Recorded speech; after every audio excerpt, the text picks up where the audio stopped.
My name is Underdog.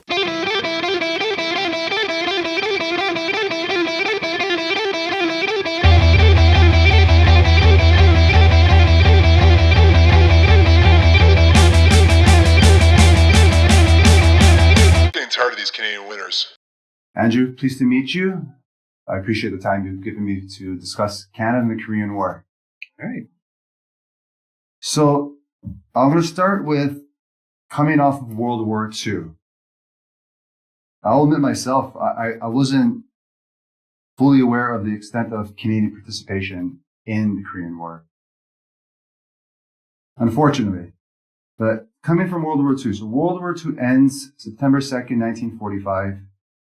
Approximately 60 to 85 million deaths. Deadliest conflict in history. And in Korean War, the Korean War begins on June 25th, 1950, when the Democratic People's Republic of Korea, North Korea, invades the Republic of Korea, South Korea.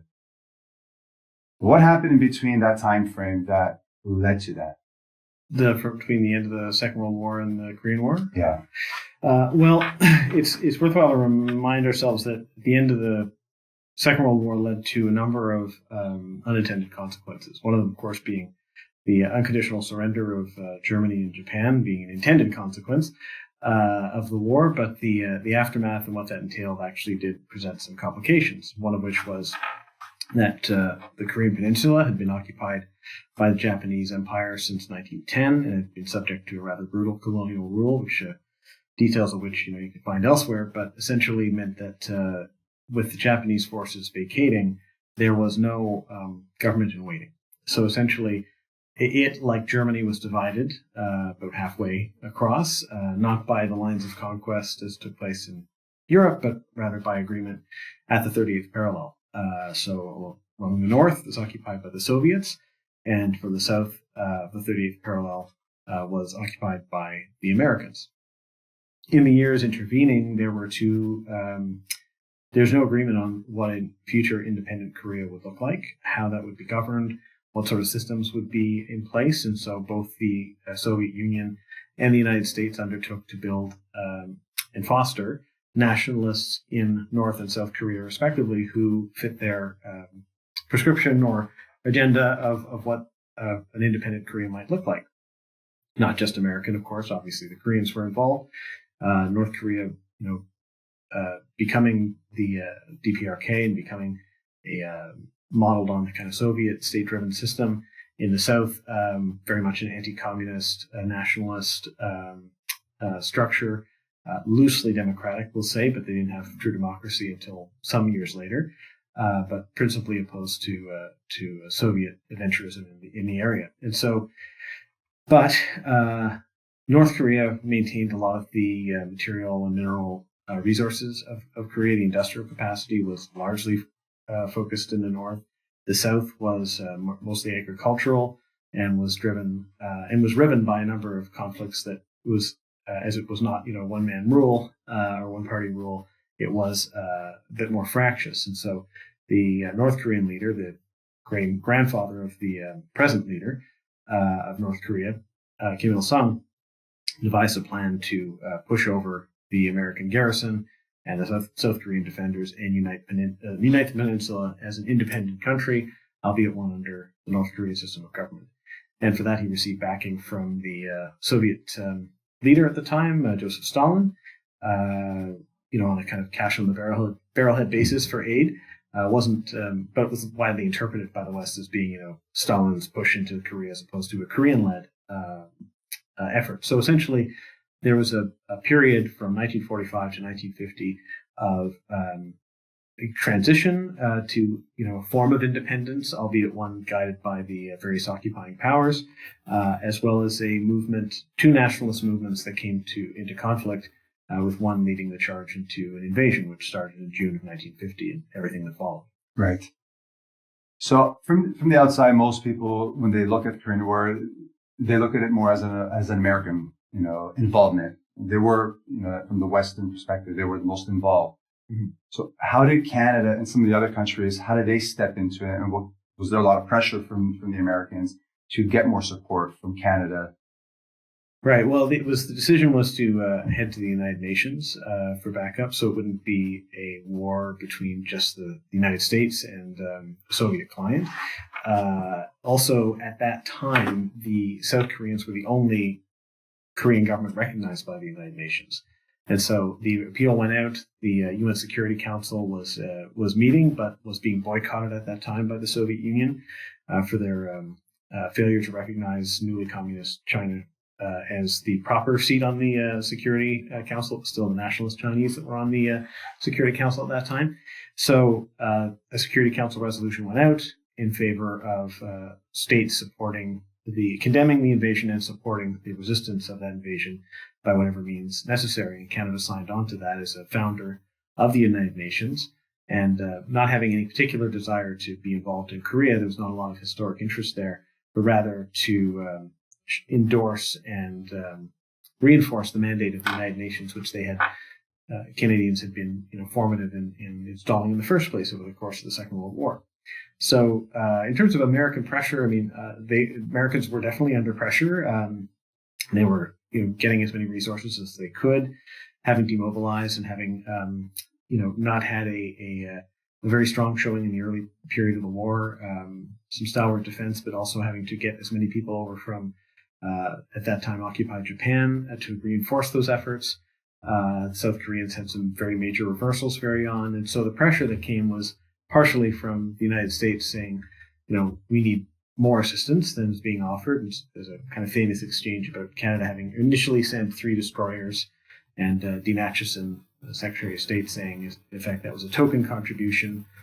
Canadians rebutted, saying, no, we're sending 3 destroyers. He said, okay, 3 tokens. So there was this idea that Canada could do more, and the urgency with which facing the UN defense of South Korea in the summer of 1950, especially, led Canada to dispatch a Canadian Army Special Force, which began to arrive at theater in December of 1950. So things were moving fast on the ground, and a number of states were asked to volunteered to send forces in varying numbers. But in the end, it was a United States-led war. The vast bulk of the troops were, by sending states, were American. The largest contributor of troops, of course, was South Korea, followed by the U.S. and then the U.K. And then subsequently, I believe it's Canada's, I think, 4th in that lineup in terms of overall numbers that served. But it was a gradual process that was dictated in part by the pace of the fighting on the ground, and also the severity with which a possible UN withdrawal or defeat might take. And so it was really in that summer that the reality and gravity of the situation set in for Canadian policymakers, and leading to the dispatch of that Canadian Army Special Force and the much more extended involvement of Canada and Korea. Right. Yeah. The U.S. is criticized a lot for their early defeats in the beginning, once the war commenced. I wonder, after those initial defeats, was the added pressure on to, the other members of the UN, did it really start coming into place after these defeats? And then this is when Canada started, producing more support and supplying more support.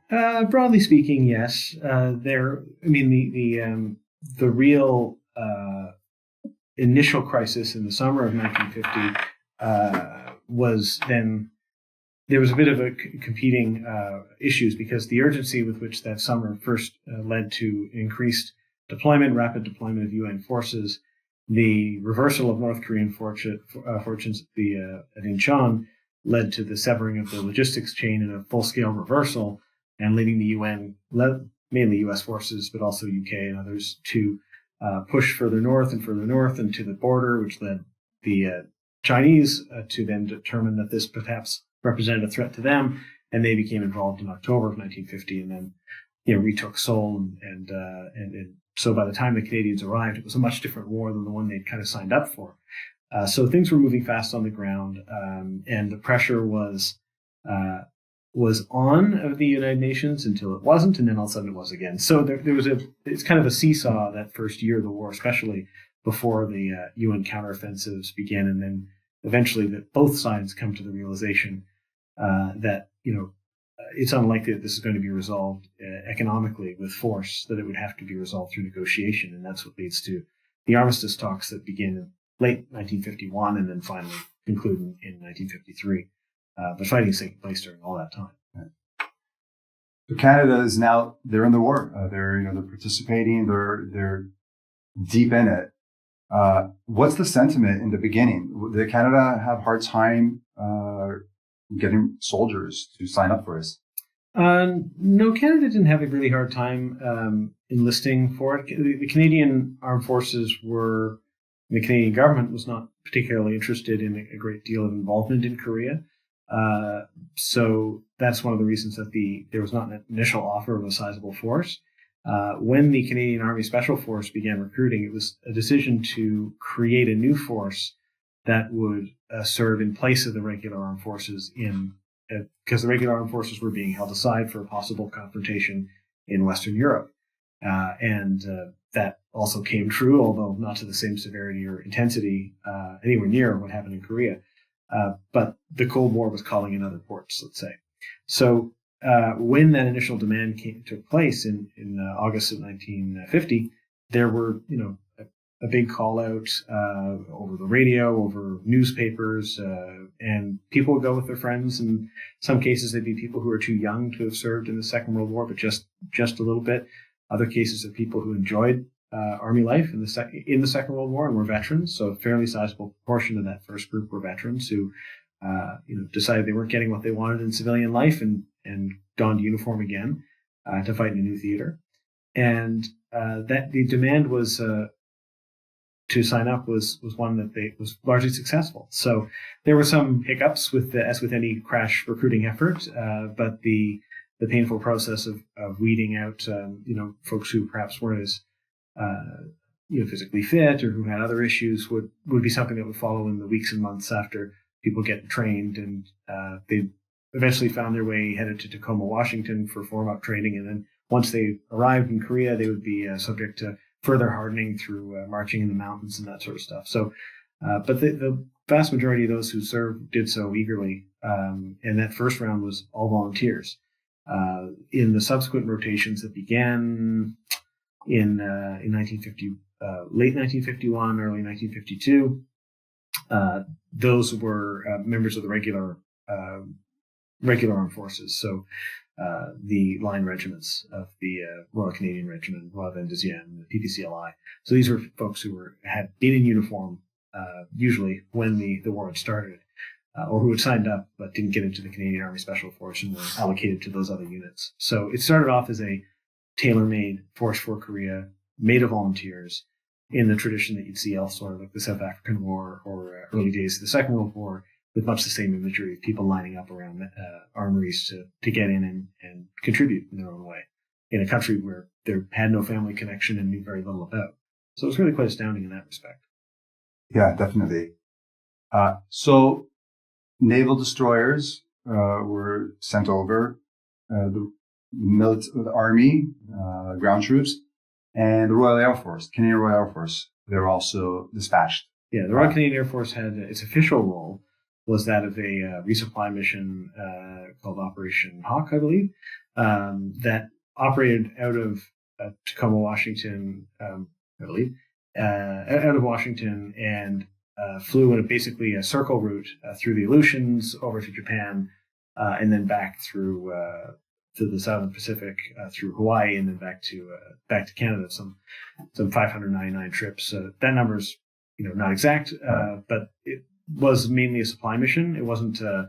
They weren't involved in aerial bombardments or fighter operations. However, there were Canadians who were seconded to the United States Air Force to receive practical experience flying the F-86 Sabres, and so they were involved in the air superiority mission. As well, there were Canadian Army pilots who were there in the air as artillery observers, basically in prop planes to be able to monitor. That's one thing the UN generally had was air superiority over the North Koreans and Chinese, although not everywhere in Korea. So the Royal Canadian Air Force had what's often could be said a muted role, but nonetheless a fairly important one. And the veterans especially of the not just the transport operation, but of the operations in the air and fighting MiGs over North Korean skies. They came back and were very formative in the formation of the post-war Air Force. Okay. So some of the main battles. What were some of the main battles that Canadians participated in? It's a bit difficult to boil them all down because there's a variety of different battles of different length and intensity. But the ones that typically get pointed to are the Battle of Kapyong in April of 1951.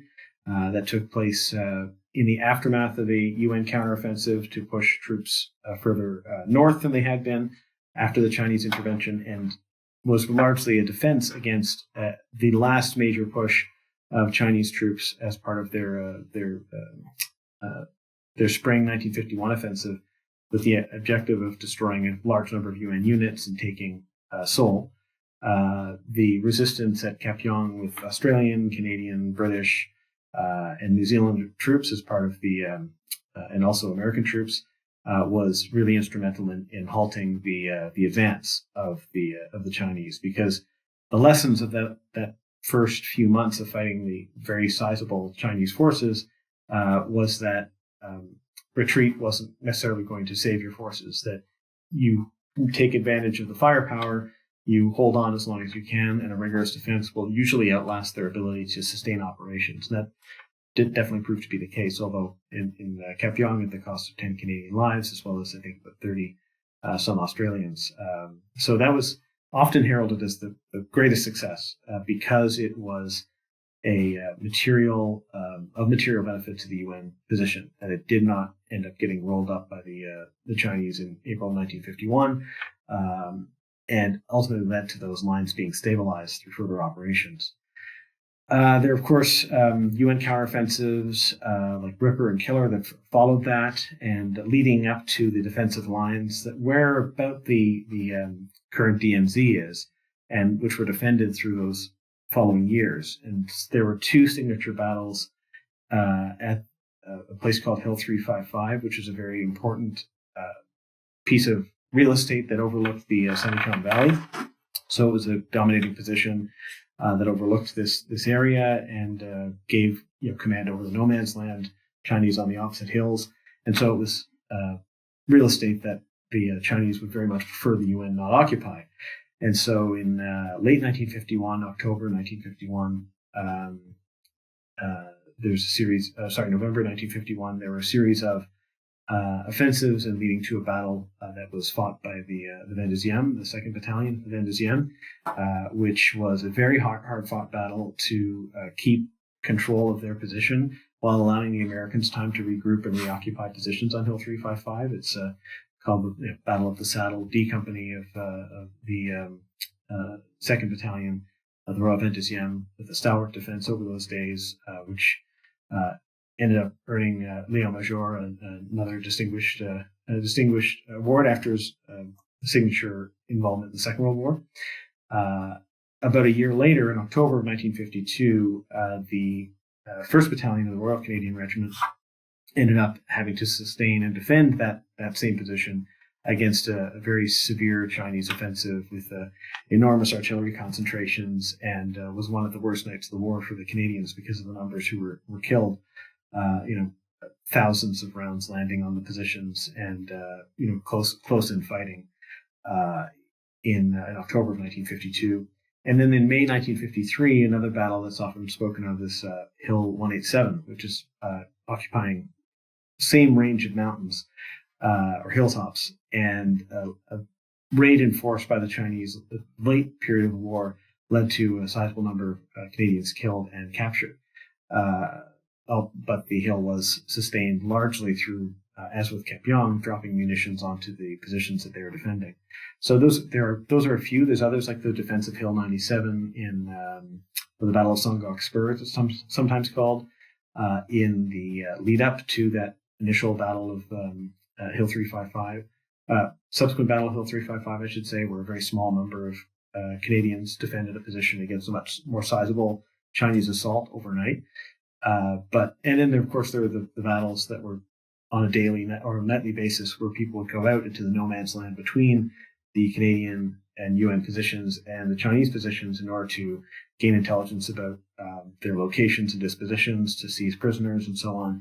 And that was a very tense and nightly battle that could be a small number of people involved or up to a company involved, with nightly casualties and all the challenges that night fighting involves. So it was the war was hard fought, even during the time that there was officially a pause on fighting during armistice negotiations. It didn't stop just because people were around the negotiating table. Right. Yeah, was there also like an island of prisoners where they participated in a little bit? The Kojido Island, right, which is was an island where the captured North Korean Chinese prisoners were located, and which the Royal Canadian Regiment was involved in guarding.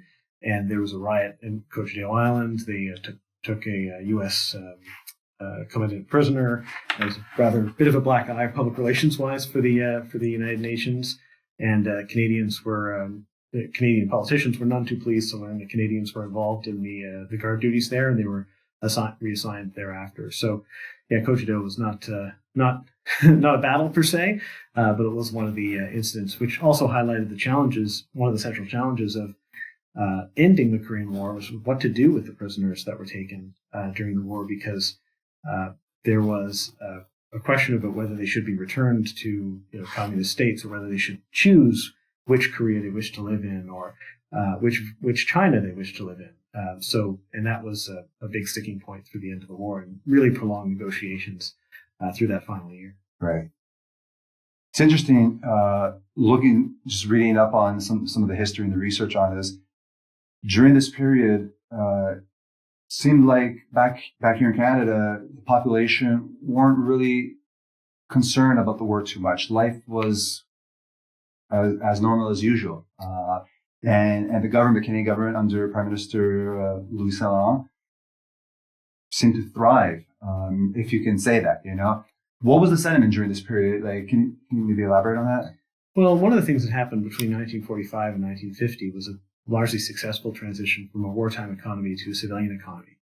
And there were some hiccups with that if you read the headlines at that point, you kind of see some of the same things that you see today, which is too many dollars in pursuit of too few goods, leading to inflation, a shortage on affordable housing, especially for returned veterans, leading to a spike in the markets, and also a boom in home construction. So this was the period of the baby boom as well. So people were domestically focused. They and in Canada, whenever there's a argument between guns and butter normally wins out. And this was a time though where there was both happening. There was the enormous growth in the economy. There was a great deal of concern with managing inflation, labor disputes, these sorts of things. And Korea was a long way from home. But it did spark a sizable amount of spending in defense budgets. So peacetime defense spending went way up in 1951 in order to meet the needs of both the Korean War, but also the Cold War that they believed was going to be fought more earnestly in Europe. So that's where you get the funds to send Canadians on NATO duty in Germany and France, the raising of the manpower ceilings for the Air Force, and acquisition of new and more powerful airframes. But for most people at home, it was, Korea was a place far distant that they didn't think too much about. And it was in a part of the world that they never really gave much thought. The Pacific was not as large a theater for Canada as it had been for the United States or the United Kingdom, notwithstanding the Canadians at Hong Kong. It tended to be a forgotten part of foreign policy interest. And so for most people, they went about their lives as they hoped to. The promise of the Second World War was that they wouldn't have to worry as much of an international conflict, and most of them didn't. Right. So it was something that was experienced by a very small minority of Canadians and their families, as opposed to the Second World War, which touched, by virtue of economic and social and political measures, pretty much everyone. So it was a bit divorced from that national experience as a result, which is one of the reasons it's often referred to as a forgotten war. Yeah, it makes sense. Was that threat? It's a common theme that has come up: the threat in Western Europe of Soviet invasion. Mm-hmm. And That's why a lot of resources were not sent, to Korea. Looking back now, from a historian's perspective, was that like a legitimate belief where there really could have been a Soviet invasion, a takeover of Western Europe? I mean, I think the question is, was the perception accurate, versus, was it something that would likely have happened? I don't want to go into counterfactuals. I think that the risk associated with not showing deterrence was, you realized in places like Berlin, where there's the blockade that was overcome through American and UK air power to be able to deliver those supplies. There were a series of very distressing coups and takeovers in Eastern Europe, the fall of the Iron Curtain, so to speak. And the fact is that the Soviets maintained the largest land forces and maintained those there, as opposed to disbanded them or demobilized them like the Western Allies did. So was it likely that the Soviets were going to roll across and take over Western Europe in 1952? I don't think anyone really believed that. I think that the risk was, the intent was to deter Soviet adventurism, so they didn't probe that defense, to set up those tripwires. And at the time, it did appear that the wolf was at the door. And so there was this desire to create conditions that were unfavorable for, Western Europe, which was still ravaged by the Second World War, to become easy pickings, or to be a pushover, I guess. So, there was a great deal of concern that might be where the next Soviet shoe would fall, so to speak. How born that was with reality, I don't know. I don't think the Soviets had that capacity at that time. Fiery rhetoric notwithstanding, they were also ravaged by the Second World War. And so to what degree they wanted stability and security in their sphere of influence, as they would define it, versus, the desire to take over France. Now, if France fell to communism and decided to join the Soviet Union, I don't know that they'd say no. But it was something that, animated things like aid spending, as well as military policy, such as standing up NATO garrisons. Right. Yeah. All right. So an armistice is signed on July 27th, 1953. And correct me, I'm just going to go over some numbers. 26,791 Canadians served during the combat phase, and nearly 7,000 as peacekeepers from 53 to 57. It's considered the third bloodiest overseas conflict for Canada, the Korean War, and it took the lives of 516 servicemen, 312 killed in action, and wounding more than 1,200. In total, there was an estimated 3 million people who died during the war, more than half were civilians. So we discussed during this period, it was almost the term "forgotten war" kind of preceded, the actual current term that we call it. I don't know when that term came. The forgotten war. It was during the war, just after it. It was actually during the war. The first usage was from one of the first uses in Canada, anyway, was from a visiting chaplain who came back, a reverend, Anglican reverend who came back, and in his sermons basically said, look, he feels that people are back home are forgetting about what people are going through in Korea. And so that gains credence over time. And of course, it becomes much used in the United States because even though it was a larger contingent, it was dwarfed by the U.S. involvement, and often forgotten between, say, the Second World War and the Vietnam War. In Canada, it was more a case of being overlooked as the result of the much larger body of Second World War veterans. So it starts during that period. During that period, yeah. So Canadians, they're back now. The war is over. Armistice is signed. Like I mentioned, 516 lives lost. What is the sentiment now of the soldiers coming back home amongst the Canadians here? Post-war life.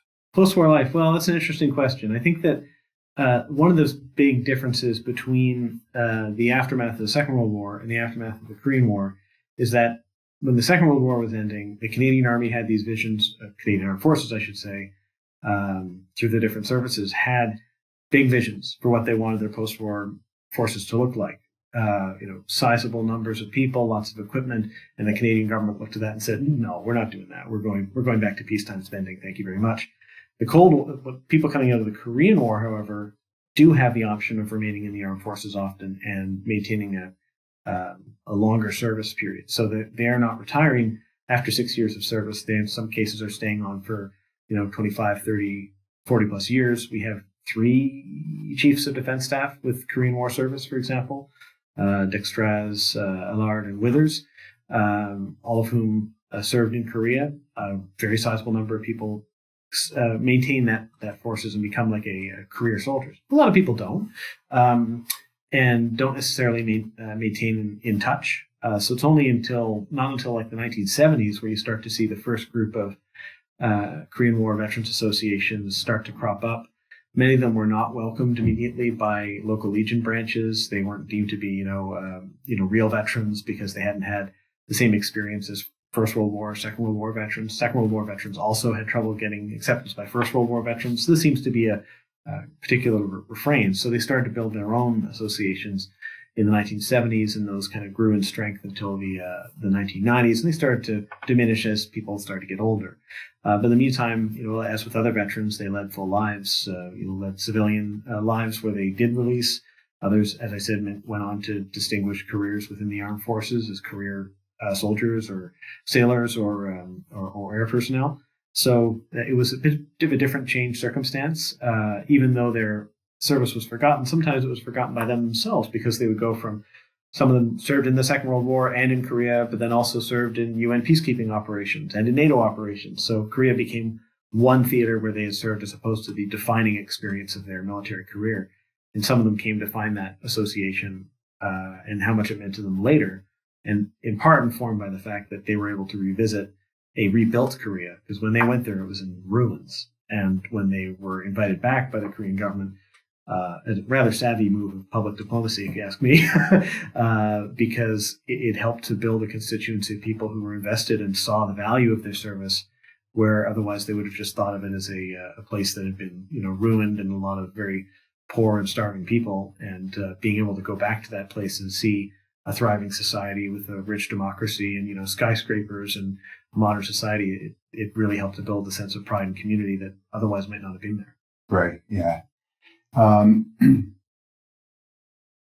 Some time has passed now. So you mentioned kind of in the 70s, organizations of veterans started cropping up in Canada to commemorate their participation as Canadian soldiers in the war, the Korean War.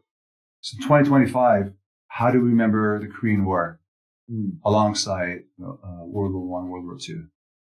Well, I think that it's a very big question. How do you remember any conflict? Is always, can you ever do enough to remember the people who serve and sacrifice?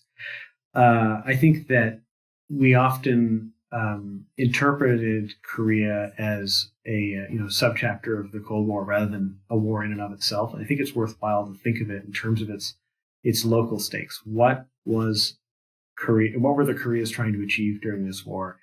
And what did the Canadian participation do in that war? And in this case, a lot of veterans who returned saw that they were able to buy Korea the breathing room it needed, South Korea, I should say, to buy the room it needed to find out what it was going to become.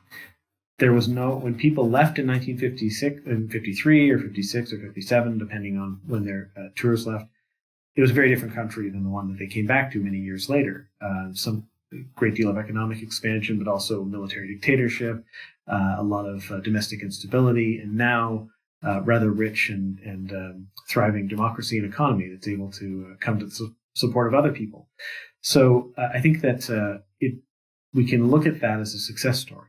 Canadians were successful in achieving the mission that they did. That came with significant cost. It came with a great deal of hardship. Though it was shorter in duration and didn't cost as much in blood and treasure for Canada as did the Second World War, we should still remember it as a war in its own right, as opposed to sometimes characterized as a UN action or a police action. Those are euphemisms for what was a war, and we should remember it as such. Right. I'm going to ask a question. I'm sure this question has been pondered by many historians, such as yourself. But just going back to the larger picture of the initial reaction from the U.S. General Douglas MacArthur, he had a spat with President Harry Truman. Mm-hmm. So we look back, history can never be changed. Past is the past. But Douglas MacArthur, he wanted more of a response. And the whole atomic situation, he was less concerned, it seems like. And, Harry Truman took a more cautious approach. So you look back, and now you look at, there was no peace. There was no one over the war, per se.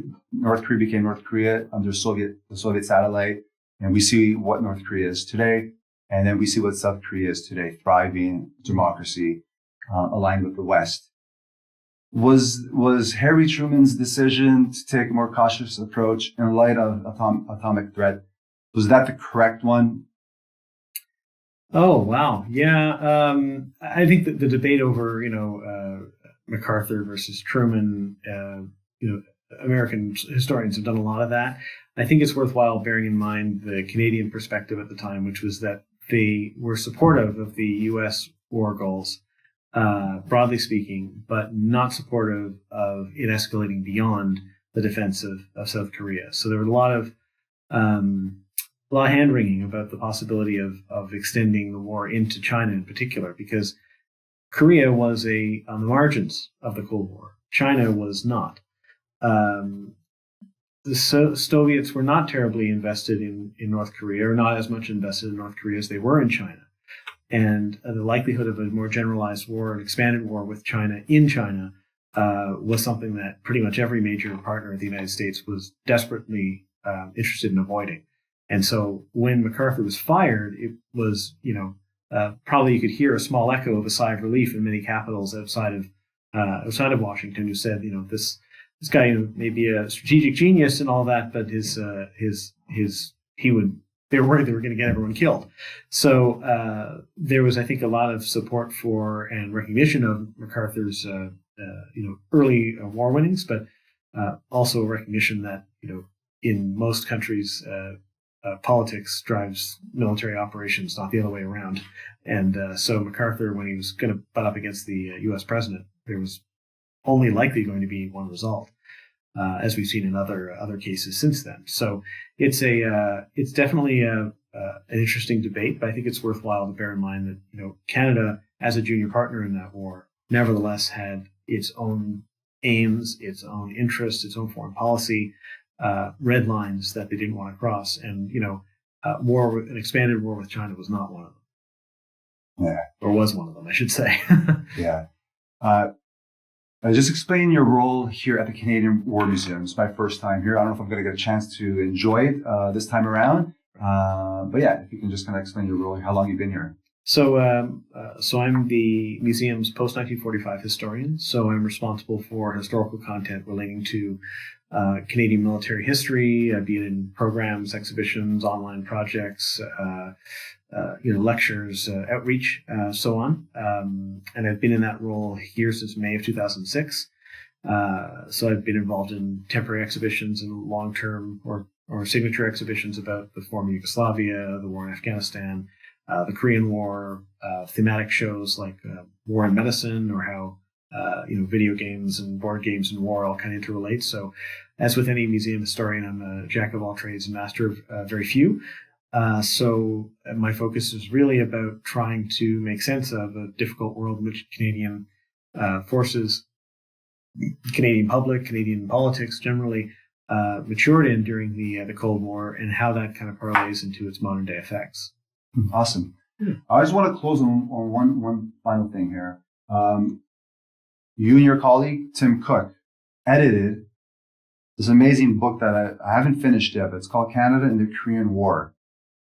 And so far, it's fantastic. How did this book come across? How did it come across your table? And can maybe just go over a few details about it? Right. So I did a fair amount of research into the Korean War through both in support of some exhibition projects that we did from 2013 the 60th anniversary of the armistice through to 2023, which is the 70th anniversary of the armistice. And so some of that involved a lot of in-depth research into Canadian fatalities in Korea, and just looking for a way to develop that and build on it. So Tim and I thought about ways that we could mark the anniversary through perhaps a signature publication. And we happen to know a lot of people with a lot of diverse interests from American, Commonwealth, Korean, Chinese perspectives of the war. So you get to see the other side of the hill, as well as be able to comment on some of the themes we talked about today in terms of how the war is remembered, how is it commemorated, what was the veterans' experience like, building on the rich collection of material we've gathered here, but also scholarship abroad. So with Tim, we kind of went out and we asked some of the smartest people we know about it, and they were kind enough to share with us their views, and we pulled it all together and made a volume that we hope will be a useful resource for people, historians, students going forward. I think so. I think it's pretty awesome so far. I'm looking forward to finishing the rest of it. Dr. Andrew Birch, thank you for your time. I appreciate it. Oh, my pleasure.